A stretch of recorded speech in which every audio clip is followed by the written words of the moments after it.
Out of the 11 Star Wars movies that exist at time of recording this video, LEGO has been around to greet a total of 8 of them with a release wave. And in my humble opinion, I think that the release waves are some of the best waves of LEGO Star Wars. And so today, we're gonna rank all 8 of these movie release waves. And don't worry, I'm not gonna hate on the prequel waves just because they're really old and some of them don't look the greatest. And I won't hate on the sequel waves just because, well, yeah, I'll try and be as fair and objective as possible here. And also, just a quick side note, the release waves, I'm considering they consist only of the sets that release together, so the battle packs in the following January, they don't count. And so to get this list kick-started off, here with number 8, I have the Solo release wave. Now, in all sincerity, I don't think that any of the sets from this release wave, aside from the buildable figures, were bad sets on a set-by-set basis. They're all actually pretty dang good in their own right, especially that Imperial Patrol battle pack. It's just that as a sum total, the specific combination of sets that they chose to release it's not the most exciting in my opinion. And also maybe an unpopular opinion, but I never really liked the Kessel Run Millennium Falcon all that much. But hey, at least it's better than this Han Solo buildable figure, although the Range Trooper buildable figure from this wave was actually pretty good, I thought. And then that brings us to the release wave of The Last Jedi. Though Episode 8 had the biggest release wave out of any of the guys on this list, I think that it is definitely the most lackluster. It had some killer sets in this wave, like the Resistance Bomber and the AT-M6.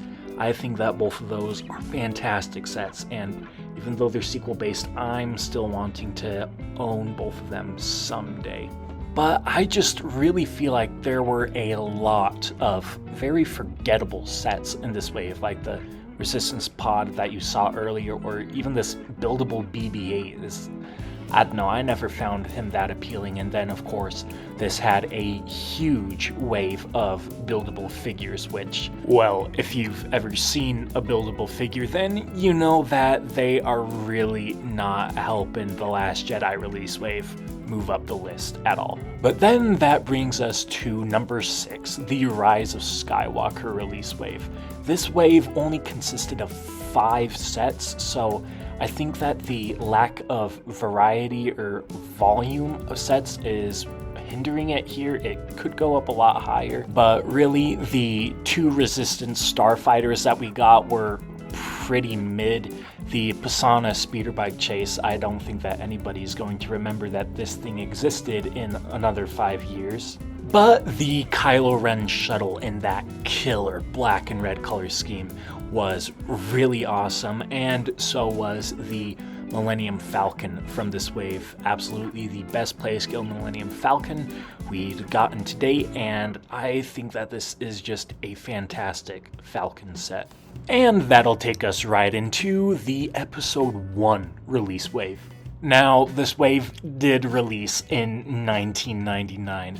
Calling the sets rough looking would be pretty generous. But I think that the sheer variety of sets that you got in this wave more than made up for that. They really went all out on this wave, and they just gave you sets from every nook and cranny of the movie. It's the kind of singular focus that I really wish we could see come again into LEGO Star Wars nowadays.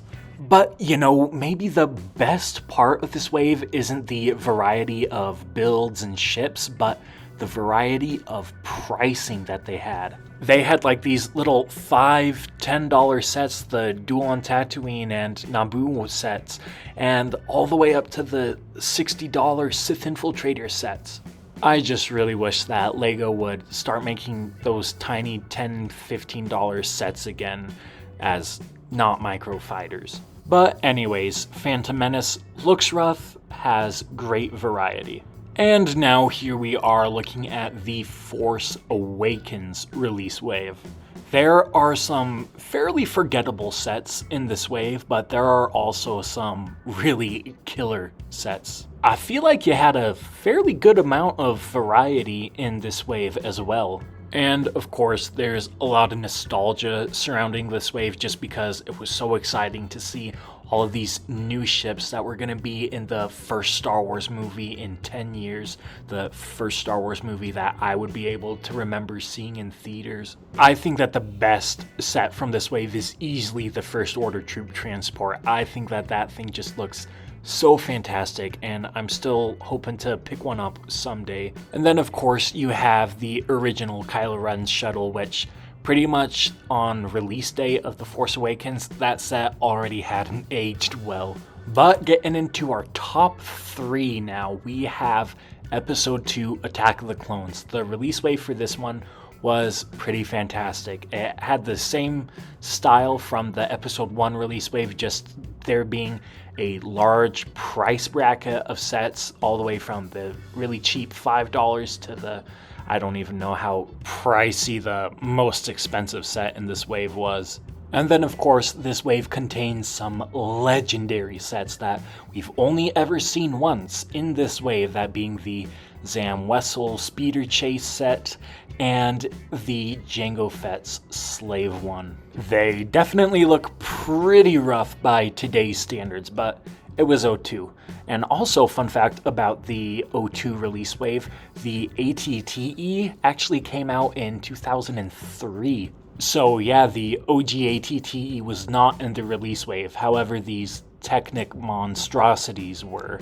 And then that brings us to number 2, which could easily be swapped with number 1 on any given day. I think that every single set in this wave was just phenomenal, except for maybe the Jyn Erso buildable figure, but the other buildable figures in the release wave were actually really good. I really do think that the Rogue One sets just live on in a lot of people's memories as being some of the best sets from all of LEGO Star Wars.